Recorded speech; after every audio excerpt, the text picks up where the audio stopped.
Hey guys, so today I wanted to take you through a little ab routine. So these are a few of the ab movements that I really like, and I frequently do them in all of my classes. So if you've taken a class with me before or a live stream with me before, these are probably going to be a little bit familiar. But this is just something that you can put together at home, so you can make it longer or shorter depending on your time. I'm going to go through it and then I'll tell you how many rounds I would probably do at the end. All right, so the first thing that we're going to be doing is this whole kind of mini workout is going to revolve around a hollow hold. Now, if you don't know what a hollow hold is, this is something that gymnasts use all the time. I used to do gymnastics many years ago. It was nothing serious or competitive. It was just for fun when I was a lot younger. And so ironically, when I did gymnastics, I feel like my coach probably told me about a hollow hold, but you know, I was a little girl and I probably was not even paying attention. So really when I became an adult is when I started doing hollow holds more, and I just see the benefit of a hollow hold transfer over to so many other exercises, like for instance, the pull-up, like for instance, the handstand. So these exercises are all going to sit around a hollow hold. So that is the very first thing that, or somewhat at least, that's the very first thing that we're going to be doing. So when we do a hollow hold, you're going to come back on your ground, onto your back. Now how I cue how to do a hollow hold is you're going to roll onto your back. I'm going to show you all of the exercises, and then we're going to run through a round of what it looks like when I do them, all right?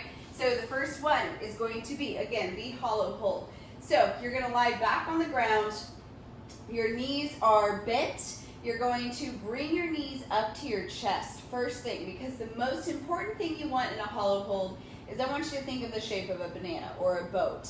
So you want your low back pressed into the ground at all points. You want to keep your tailbone tucked. So you can see my tailbone is tucked right now, and you can see my low back is pressing into the ground. This is with my tailbone untucked. You can easily see I have space underneath my low back, and that is what we don't want.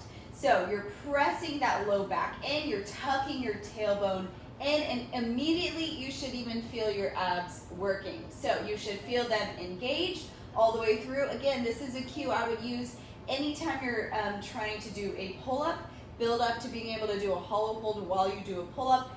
This is really important also in handstand development. So on the wall, using the wall as a brace, you can do a hollow hold on your hands if you want to. All right, next step is going to bring your knees up into your chest, and then we have to lift our chest up to our knees. Now, here is where you could stop. So if you feel like you don't have the flexibility or the mobility to do the whole move, you could simply hold here, and that will already work your core. So I'm pushing that low back down, I'm engaging my abs, they're crunching in, and I can hold here, right? So my arms could be extended out.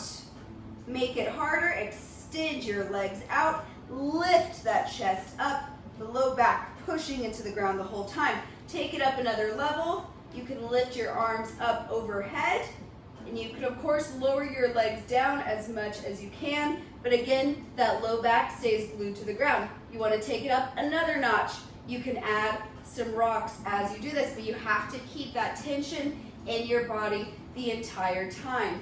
Breathing, and that is how you would do a hollow hold. So that idea where your low back is pushed into the ground or your hips are tucked under is going to transfer through all the other exercises. So the very next one would be a toe touch.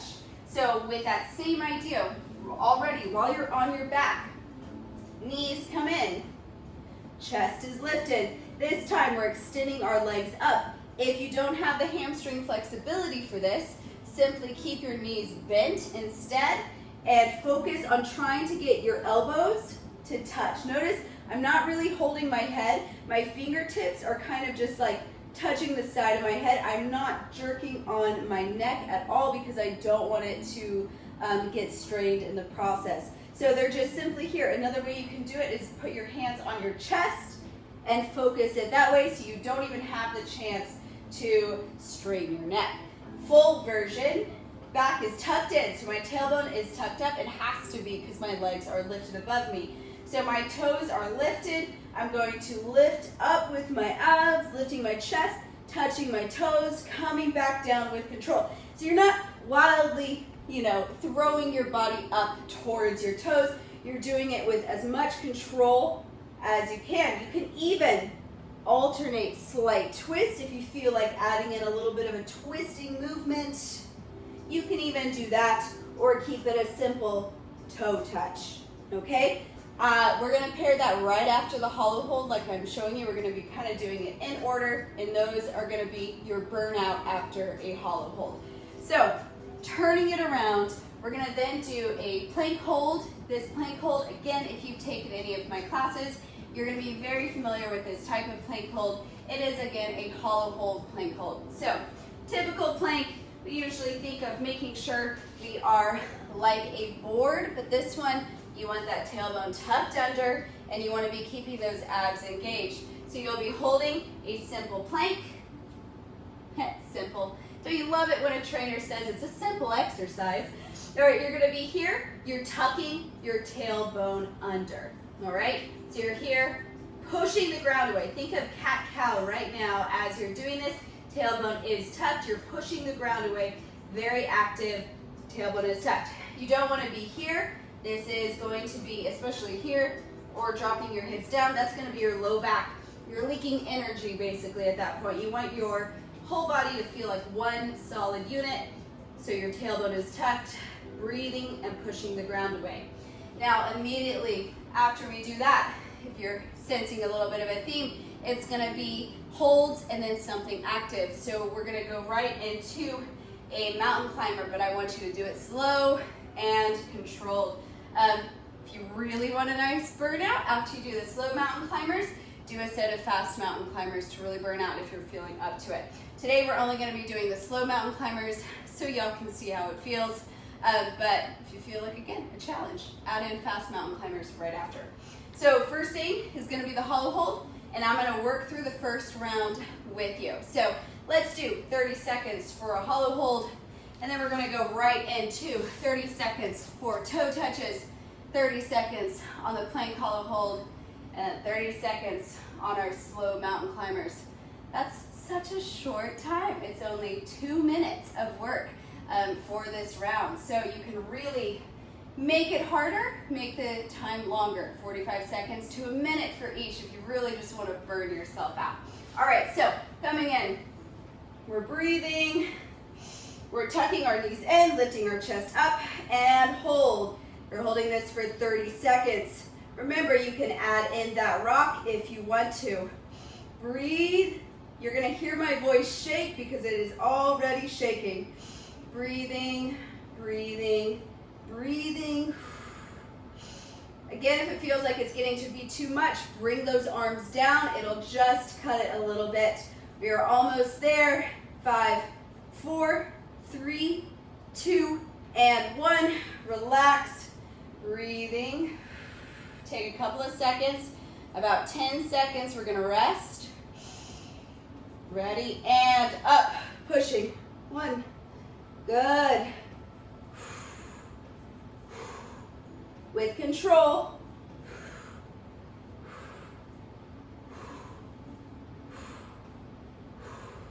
We're halfway through it. Remember, you can alternate if you want to. 5, 4, 3, 2, 1, and rest. All right, breathing, breathing, and breathing. Coming up, and right into our plank. Tuck that tailbone, push the ground away. Make sure your wrists are stacked nicely underneath your shoulders. Breathing. Keep that tailbone tucked. Your lower abs are going to be feeling nice and tired at this point. And that is good. Push that ground away. Keep that tailbone tucked. Don't let it sink. Don't let it break. Almost there. 5, 4, 3, 2, 1. And breathe for 10 seconds. Take a second. This is a good time to do some cat-cow. All right, lifting up and right into our slow mountain climbers. I realized I didn't show y'all this one in the demos, but it's okay.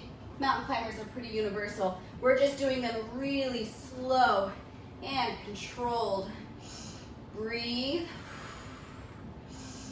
Breathe. Keep that tailbone tucked. Don't let that tailbone untuck. Push that ground away. Breathe. Come on. Almost there. 5, 4, 3, 2, and 1. And relax. Woo. Take a second. So that would be one round. It is 2 minutes of work in total. Of course, you have to add in those little 10 seconds of rest between the exercises, but that is not bad. The good thing about this is you can take all 4 of these exercises and you can make it as long as you want. You can try and do it for 2, 3, 4, 5 rounds. It's just going to depend on you. I encourage you to do at least 3 rounds of this. And I want you to shoot for 5 if you can. All right, guys, so if you try this little ab circuit out, let me know in the comments. If you like these little breakdown videos where I do certain exercises, some short little mini workouts, also let me know in the comments. I would love to do more, but I need to know what you would like to see. So give my channel a like, a subscribe, and a share if you will. And thanks for watching, guys.